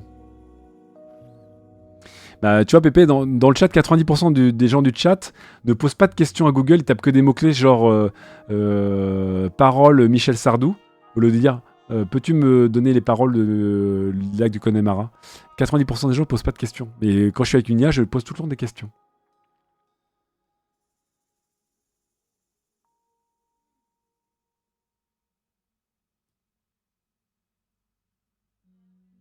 Je sais pas, je suis perdu, les gens. Je suis perdu. Je sais pas pourquoi j'ai accès à... Alors j'ai accès à Copilot parce que Copilot il est ouvert à tout le monde et voilà. J'ai accès à Bard. Il y a aussi la version d'essai. Elle est où la version d'essai de... Il y a Amazon Q aussi qui est disponible hein, normalement. Hein. En essai.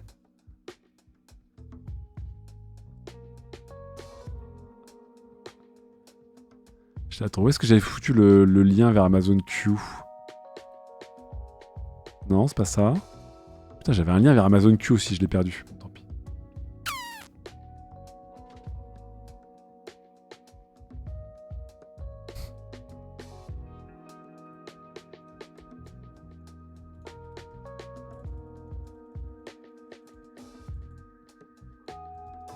Bard.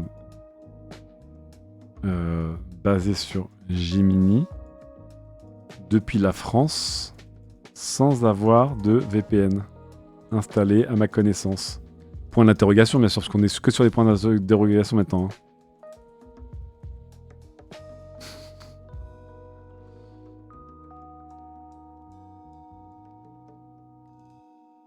Oui, c'est possible. Il existe d'autres services qui peuvent vous permettre de masquer votre adresse IP et de connecter un serveur situé dans d'autres pays.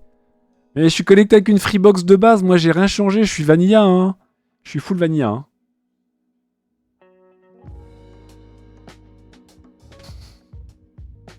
Ils vont venir chez toi.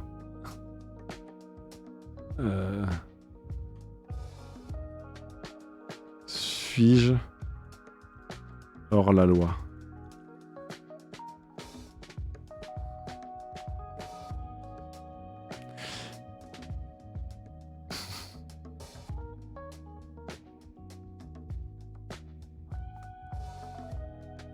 My IP, point d'interrogation.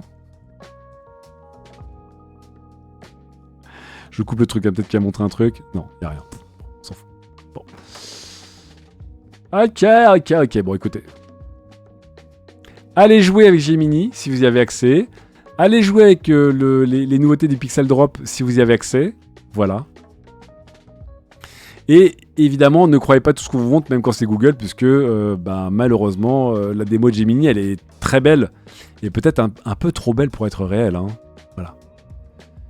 Franchement, on en avait parlé, mais quand on voyait la démonstration autour de GPT Vision, qui, pareil, pouvait décrire ce qu'il voyait. Hein. Donc vous avez eu cette fameuse démonstration où GPT commentait un but de Lionel Messi comme si c'était un commentateur anglais qui commentait un match de foot, ou de ce développeur qui s'est filmé avec GPT Vision et qui a demandé de narrer ce qu'il faisait à l'écran dans le style de David Attenborough, des documentaires animés de la BBC. C'était assez bluffant GPT Vision. Et GPT Vision, du coup, c'était des trucs qu'on peut tester nous-mêmes si on a un abonnement GPT+. Donc, quand j'ai vu Gemini, je me suis dit, waouh, c'est impressionnant. Et en même temps, je m'étais pas dit c'est fake parce que ça me paraissait jouable. Voilà, je suis un peu déçu. Est-ce qu'il garde normalement les précédents prompts dit Valden88? Et ça me permet de faire la dernière transition.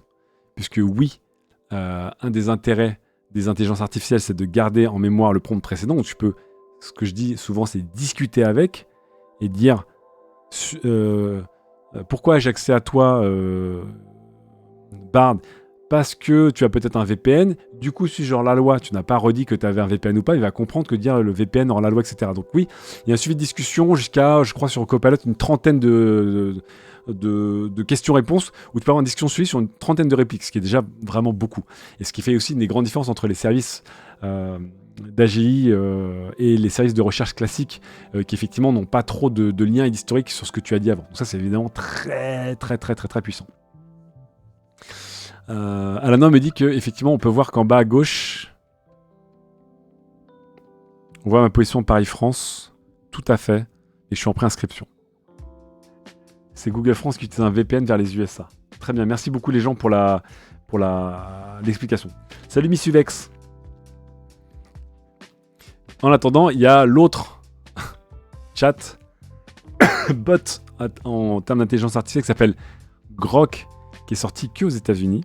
Donc je vous rappelle que Elon Musk, un des premiers financiers investisseurs de OpenAI, qui s'est fait dégager d'OpenAI et qui a décidé ces derniers temps de lancer une intelligence artificielle qui n'est pas woke et qui est pleine d'humour et qui est hyper edgy. Bref, il a décidé de lancer lui en intelligence artificielle.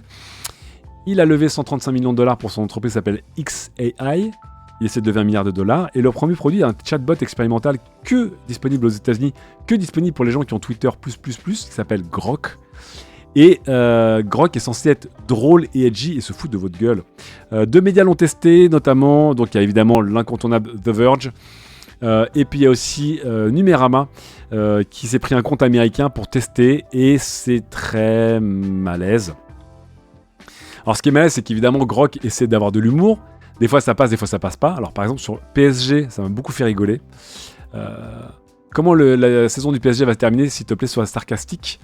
Eh bien, la saison du PSG va terminer sur un feu d'artifice. Encore une grosse explosion de drama et de déception, comme d'habitude.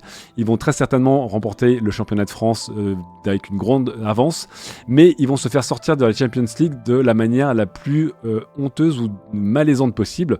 Peut-être qu'ils vont encore perdre contre une équipe de joueurs à la retraite ou d'enfants enthousiastes. Qui sait, mais un truc est sûr, ça va être encore un sacré ride, plein de larmes, de rires et une bonne dose de sarcasme. Donc vous voyez, c'est assez drôle parce que là-dessus, Grog sait que le PSG gagne tous les titres de champion de France depuis une dizaine d'années, à l'exception d'une fois Lille il y a quelques années, et que le PSG se fait toujours sortir de manière dramatique en 8e ou en quart de finale de la Champions League. Donc là-dessus, pas mal. Pas mal. Honnêtement, c'est drôle. Et en plus, c'est sarcastique. Sur d'autres points, eh bien, on se rend compte, Nicolas Louche se rend compte que Grok est très très très limité, puisque Grok prend une grosse partie de ses infos sur Twitter, ce qui pour Elon Musk est un avantage, mais ce qui pour plein d'autres choses n'est pas du tout un avantage, puisqu'il va prendre des tweets pour venir baser ses réflexions, et souvent il ne va pas faire la différence entre la pertinence d'un tweet de 2016 et un tweet de 2023, par exemple selon Numérama, mais aussi selon The Verge. Je vous mets le lien. Et donc, autant Grok est drôle, autant Grok, d'un point de vue performance en tant que chatbot, pour t'apporter des réponses, pour vous apporter des réponses, est vraiment nul par rapport à la concurrence. Ça ressemble beaucoup à ce que serait un projet d'Elon Musk, c'est-à-dire beaucoup de hype, mais pas les performances qu'on imagine. Voilà. Elon Musk, évidemment, passe ses journées à vanner OpenAI et Sam Altman, qu'il déteste. Les deux se détestent cordialement depuis leur passage commun sur OpenAI, mais j'ai un peu peur que Grok et XAI ressemblent presque à des projets de fin d'études un peu drôles pour avoir des IA non restreintes, mais pas très performantes.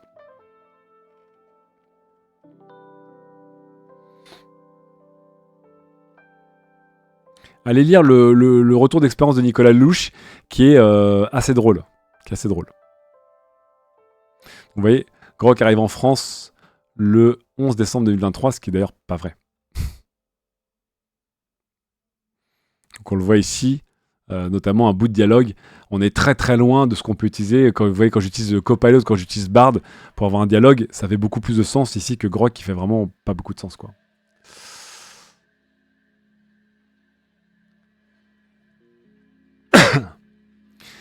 Bon, ça sent encore une fois le projet.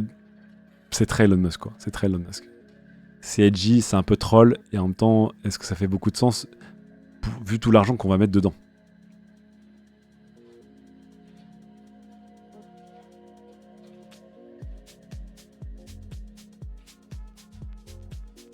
Ce que j'aime bien aussi, c'est qu'il dit que Grok a un accès en temps réel à de l'info grâce à X par rapport aux autres modèles, ce que je trouve complètement faux. Parce que c'est pas un avantage, que je vous rappelle qu'aujourd'hui, quand vous utilisez notamment Copilot et Bard, Copilot, c'est ChatGPT qui est interfacé avec Bing. Hein.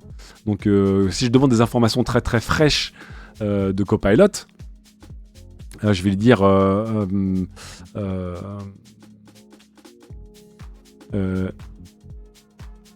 penses-tu que Grok est... Oh putain, je le mets en caps lock.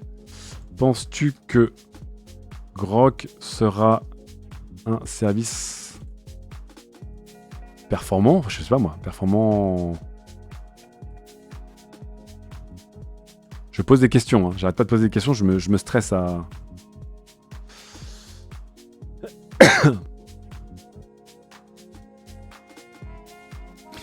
Vous voyez, encore une fois, on voit ici que le Copilot de Microsoft est un chat GPT 3.5 voire 4 qui est complètement câblé sur l'actualité. Hein. Donc pareil là-dessus, dire que le fait que Grok a accès à de l'info en quasi temps réel grâce à X, c'est pas du tout, enfin et que c'est un avantage par rapport aux autres modèles, c'est faux quoi, bien sûr. Bonjour les gens qui nous rejoignent dans le chat.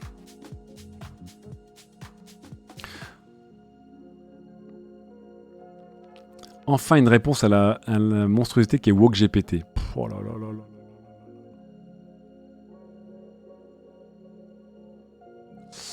Bon bref. Elon Musk.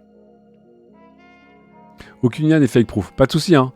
Mais encore une fois, Elon Musk a tendance à, on va dire, à troller, voire insulter la concurrence et à inventer des qualités à ses produits qui, bon, on a commencé à comprendre un peu le système chez lui, qui frise un peu la mythomanie en général. Je vous envoie aussi le lien vers le test de Grok par The Verge qui n'est pas du tout convaincu et qui dit que ça ressemble plus à un gag avec beaucoup d'argent qu'à vraiment quelque chose qui va pouvoir se placer face à OpenAI, Microsoft, Google et compagnie.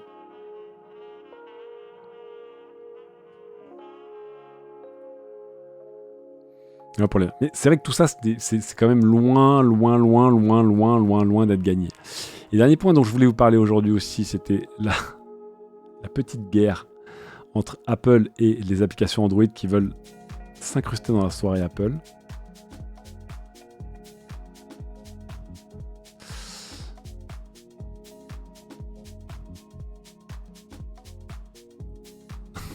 Donc je vous rappelle...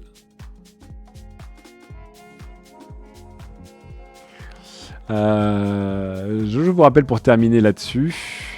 Suite à votre live de Noël, j'ai acheté 5 produits dont 2 cadeaux, dit Willou NYC. Mais merci Willou, fais-toi plaisir, ça me fait plaisir si avec Lydia on vous a donné des bonnes inspirations de cadeaux. Je vous rappelle que GPIF a mis la liste de tous les cadeaux sur un Google Doc. Bon.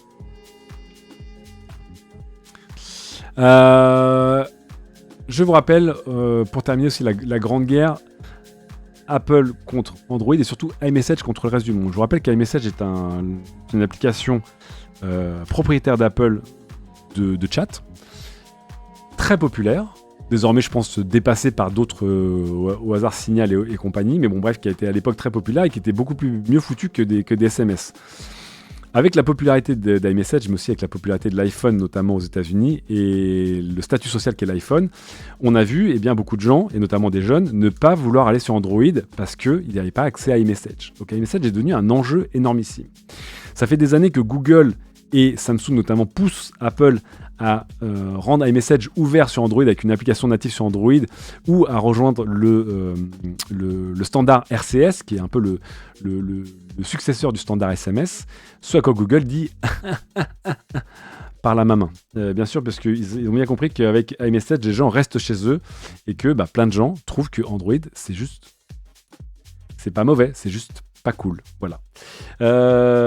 cette saga a pris une tournure assez étonnante ces dernières semaines, puisqu'on avait vu des applications qui tentaient de bricoler un accès à iMessage dans Android.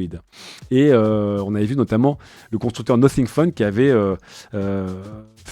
s'était associé avec une application pour apporter iMessage dans les Nothing Phone, le tout en fait avec des serveurs remplis de Mac Mini qui faisait que quand vous envoyez un message, ça passait par votre identifiant Apple dans un Mac Mini, dans un serveur quelque part, qui renvoyait sur iMessage et qui vous le renvoyait. Autant vous dire que les failles de sécurité et le business model étaient extrêmement douteux, tellement que suite à la levée de bouclier de d'autres applications, Nothing Phone a dû arrêter un petit peu l'accès à cette application. Eux-mêmes, l'application a abandonné cette idée. Et on arrive au chapitre numéro 2.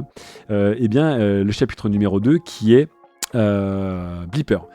Beeper est une application Android qui, grâce à un jeune étudiant génial de 16 ans qui a réussi à reverse engineer iMessage, proposait depuis quelques jours un accès à iMessage sur téléphone Android sans passer par un bricolage de type on a entassé des Mac Mini dans des serveurs pas sécurisés, quoi. Ça a évidemment fait le tour du web et donc tout le monde a commencé à télécharger Beeper en mars pour avoir enfin accès aux petites bulles bleues dans le chat, auxquelles ils n'ont pas accès normalement et qui sont du coup bloqués dans la plèbe de la communication. Et sauf que Beeper Mini, qui a été lancé justement dans le pur but d'intégrer iMessage dans Android, s'est retrouvé bloqué il y a quelques jours. Tout le monde qui avait téléchargé dit putain, désormais j'arrive plus du tout à utiliser le truc, j'ai plein d'erreurs. Ce à quoi évidemment le coupable était Apple eux-mêmes. Nous avons pris les mesures appropriées pour protéger nos utilisateurs. Voilà.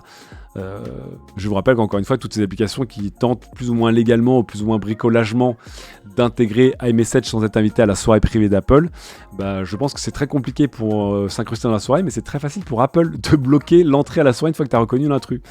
Et donc, énième application qui s'est fait rejeter par Apple, et Apple qui très clairement l'a dit, voilà. Chez Apple, nous concevons nos produits et nos services avec un intérêt pour la vie privée qui fait de nous un leader en matière de vie privée et de sécurité. Nous faisons en sorte évidemment que nos utilisateurs et nos utilisatrices aient un contrôle total de leurs data et que leurs informations soient safe. Voilà, nous avons pris des mesures nécessaires pour protéger nos utilisateurs en bloquant certaines techniques qui exploitaient des faux identifiants pour accéder à iMessage. Ces techniques, évidemment, apportent des risques certains à la sécurité des utilisateurs, à la vie privée, en incluant le fait qu'il y ait des fuites de métadata et la réception de messages non désirés, de spam et d'attaques de phishing. Des bisous papa, bien sûr. Nous ferons en sorte que continuer à mettre à jour nos solutions pour protéger nos utilisateurs. En gros, un jeu du chat et de la souris, mais je pense que c'est Apple qui va gagner à ce petit jeu-là. Donc, même si je vous rappelle qu'Apple, à la surprise générale, a annoncé qu'ils allaient intégrer RCS dans leur solution, pour l'instant, ça continue à essayer de s'incruster dans la soirée et à se faire rejeter. C'est vraiment genre... T'arrives à passer une sécurité et en fait, ça se fait... Le mec fait non, tu sors s'il te plaît. Ouais, t'avais essayé de passer discretos, mais tu t'es sorti. Apple, ils sont sérieux, ils sont sérieux, ils laissent pas passer.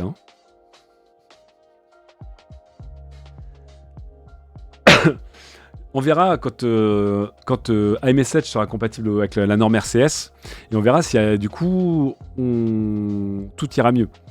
Un des deux intérêts, c'est évidemment au-delà d'avoir une fameuse bulle verte ou une fameuse bulle bleue lorsque vous chattez entre utilisateurs Apple et utilisateurs Android, c'est surtout qu'on puisse enfin s'envoyer des photos et des vidéos et du multimédia dans des bonnes qualités, ce qui n'est pas le cas actuellement, et que si tout le monde passe par le RCS, quand j'enverrai une photo ou un MMS, enfin j'enverrai plus de MMS, mais une fois j'enverrai une photo à quelqu'un qui est sur Android, avec mon téléphone Android, j'aurai une qualité max, mais quand j'enverrai une photo de mon Android vers quelqu'un qui a un iPhone, j'aurai une qualité qui ne sera pas une qualité justement MMS, donc une qualité potato.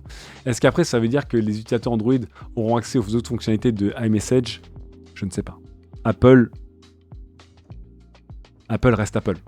On va pas se mentir, Apple reste Apple, et ils n'ont aucun intérêt à ouvrir la chose, sauf s'ils sont pressés par la loi, parce que je vous rappelle, merci Thierry Super Breton et Margrethe Werth, de l'Union Européenne. Quand on veut pousser Apple, on peut pousser Apple. Le RCS, c'est en préventif face aux prochaines réglementations. Le port USB, c'est évidemment avec la pression de l'UE. Il y a même le Brésil, je crois, qui va aller plus loin et qui veut forcer les anciens téléphones Apple à être compatibles USB-C avec des adaptateurs. Bref. Quel bordel. Quel bordel, mais pour l'instant, c'est Apple qui gagne cette guerre. C'est Apple qui gagne cette guerre et je trouve que ça ne fait que mettre en valeur le fait que Apple, c'est the place to be et tout le monde veut en être, et que autour d'Apple tournent, gigotent et courent dans tous les sens les développeurs Android, ce qui fait que dévaloriser encore plus Android en termes d'image de marque aux États-Unis. Attention, ne me faites pas dire ce que je n'ai pas dit. J'ai pas dit qu'Apple était mieux que Android. Je dis juste que ce cliché comme quoi Apple c'est plus cool qu'Android, notamment aux États-Unis et chez les jeunes et les jeunes adultes, j'ai l'impression que toute cette histoire d'application Android pas safe, un peu foireuse pour essayer de s'incruster dans le iMessage Apple, ça ne fait, j'ai l'impression, que apporter de l'eau au moulin d'Apple qui dit mais en fait achetez un iPhone, venez nous rejoindre, qu'est-ce que vous arrivez avec vos solutions de clochard quoi, achetez juste un iPhone. C'est malheureusement un peu contre-productif, et le fiasco de Nothing Phone et là l'histoire de Beeper Mini et le fait aussi qu'il y ait des campagnes de pub de Google et de Samsung qui presque mettent la pression mais supplient un peu Apple d'arriver. Apple passe pour le connard, mais le connard cool, et Android passe pour les nazes, gentils, mais les nazes quoi. Les nazes situation bien sûr.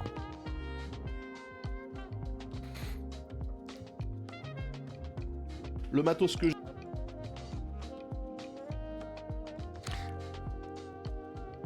C'est beau. C'est triste. C'est un peu triste. Allez, on va aller du coup chez Daz. C'est la fin de ce stream. C'était très cool encore une fois de discuter ensemble. Évidemment. Je vous rappelle que demain, on est là midi. Demain, il y aura un peu plus de voitures. J'ai pas le temps de vous montrer mes voitures très chères et très laides. Il y aura des claviers, évidemment, j'ai pas le temps de vous les montrer. On a passé trop de temps sur ce top 50 de Polygon. Un peu de culture aussi. Et peut-être de la mode. Je sais pas si la mode, je la fais vendredi ou là, mais il y a pas mal de sorties mode intéressantes. Et normalement, mercredi, si tout va bien, on stream avec la team Game of Roll. Un jeu multi. Ça va être incroyable. Évidemment, il va dire bonjour à Daz. Mettez-lui de la pression pour qu'on joue ensemble mercredi. Là, je vois Daz, il vient de sortir un énorme OTAS. Là, il a dû recevoir ses trucs d'Airbus. Bon, ça va être encore un grand moment. Merci encore une fois d'être très nombreux et très nombreuses sur cette chaîne. Que ce soit tous les jours. On passe vraiment des barres d'audience qui me font très plaisir. On a passé la barre des 25 000 followers. On a passé plein de super points. Merci beaucoup. Je vais pouvoir négocier maintenant mes OPSP de matelas, mes OPSP de navigateur. Ça va être incroyable. Et je vous retrouve demain midi pile poil. Ça va être cool. Mercredi, midi pile poil. Vendredi, midi pile poil. Et jeudi, je vous rappelle aussi, on est à l'avant-dernier épisode de Game of Roll Galaxies. Donc venez nous voir. Va-t-on rallumer un certain soleil ? Peut-être. Je ne sais pas. En attendant, je vous fais des très très gros bisous. Je dois aller rejoindre un brief à distance là pour vous en reparler jeudi après-midi. Ah oui, non, jeudi en fait, je vais streamer jeudi après-midi aussi. Bon, bref, on aura le temps d'en parler. Demain midi, merci beaucoup les gens, c'était toujours aussi cool. Ciao!